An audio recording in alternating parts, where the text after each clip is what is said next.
And right now, white people are really frightened. If you don't understand the destruction of Planned Parenthood offices, and you don't understand the wall that we're going to build on the southern border of the United States, you haven't read the book The Birth Dearth by Ben Wattenberg. Ben Wattenberg was a brilliant Jewish man who was a member of the American Enterprise Institute, and he wrote a book, the first paragraph of which says, "The main problem confronting the United States today is there aren't enough white babies being born in this country." He was an advisor to presidents of the United States. He wrote the book in 1987.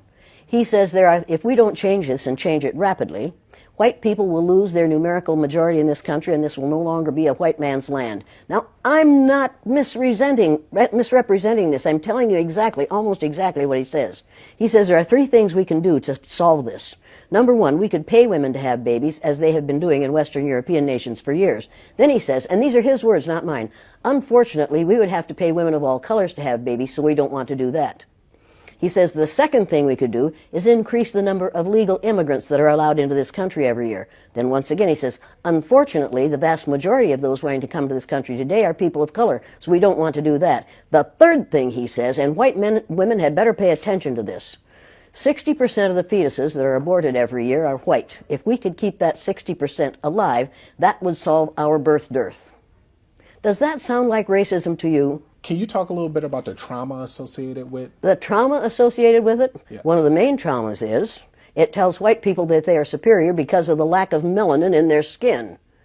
And then they find out suddenly that we've got a black president. That's traumatic. That's where their trauma is.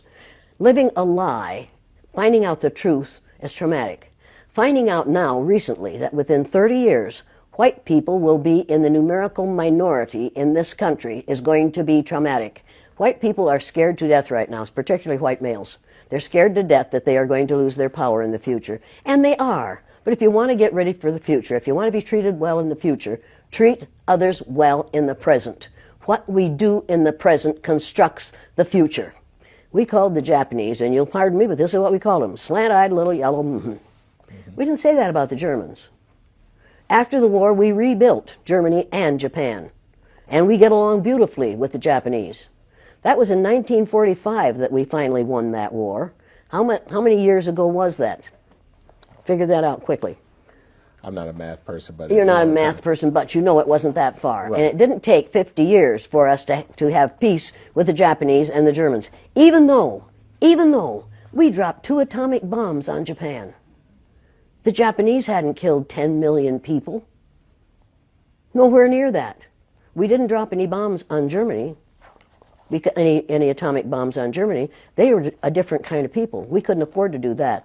We killed how many Japanese people with 2 atomic bombs? And they forgave us. You want to talk about forgiveness? You want to talk about changing this thing? I cannot understand how Japanese people can stand the sight of any of us, and yet they do. I cannot understand why black people who have been subjected to the ugliness that they've been subjected to in this country can get up every morning and go to work among us and not be absolutely furious. And I don't understand why we allow white people to behave the way they do. I don't understand that. And my third graders, after they'd gone through the exercise, couldn't understand it and wouldn't tolerate it. And when they went up to junior high and a junior high teacher used the N-word, one of my former students said, if you're going to use that word, I'm going to go out in the hall until you stop using it, because we don't use that word in this school.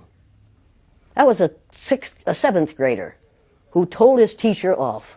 When we have enough students who are willing to confront people who are making racist, sexist, ageist, homophobic statements, we're going to be better off. We have got to stop tolerating the intolerable.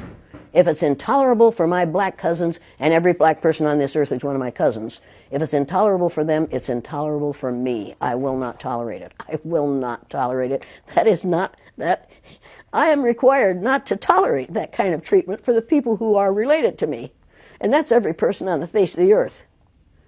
If your ignorance is such that you'll mistreat somebody because of your ignorance about the color of their skin, don't do it around me. Number one, I've been threatened with death lots of times. Now I say, go for it, fool. My husband died 4 years ago. Being with him would not be a bad thing for me.